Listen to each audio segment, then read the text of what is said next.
Hey, what's up, guys? LegalBro here. Breaking news. The Supreme Court has denied 3 schools' motion to stay the Sweet versus Cardona settlement agreement, meaning $6 billion worth of your student loans for those of you that submitted a borrower defense to repayment application prior to or on the day of June 22nd, 2022 will now be adjudicated. And I have the list here again.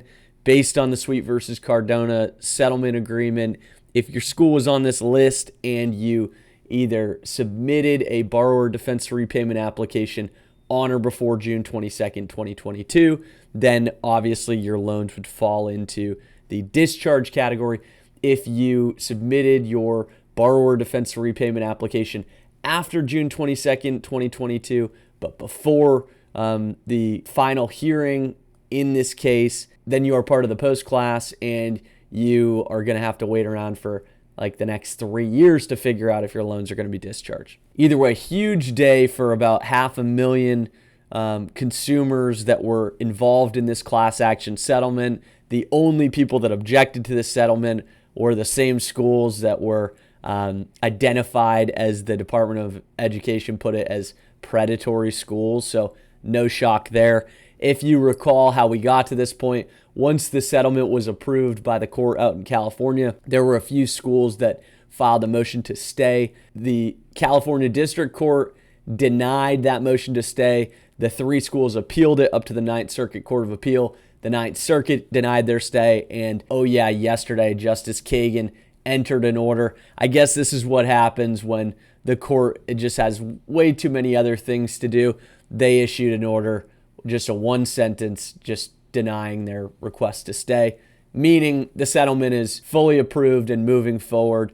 And now the next battle for the Biden administration and for the consumers that are trying to get student loan forgiveness will be that new Biden versus Nebraska case that was just heard back in February in front of the Supreme Court.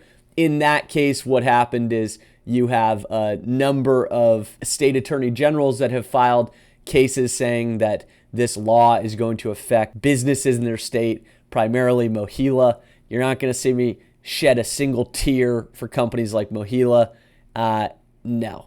So interestingly enough, Justice Amy Coney Barrett has come out and said, well, if Mohila is the victim, why are they using the attorney general to fight their battle? Mohila should be the one that filed this lawsuit. So there's this interplay between, is there standing for a state attorney general to join this lawsuit, meaning do they have standing to even bring it? Are they harmed? Or would it have to be a business that would be affected? And again, but remember, they're saying that Mohila is going to lose 40% of its profit margin if the court upholds Biden's student loan forgiveness plan. So it's basically like, okay, we're going to take every consumer in the country, or I'm going to go with every student loan in the country. And but for those of you sitting here saying, well, that money would be much better served if we just shipped it overseas to Ukraine to fund their war without accountability. I don't know. I mean, we're going to find out what the Supreme Court does with it. I tend to think we should probably be helping those students and consumers that are here at home, but that's just my opinion. Let me know in the comments section below. What do you think? I'm sure I'll get skewered for that opinion by somebody, but let's have a discussion about it. Let me know what you think. What do you think of the Sweet versus Cardona final settlement? What do you think of the Biden student loan forgiveness? LegalBro. Thanks, guys.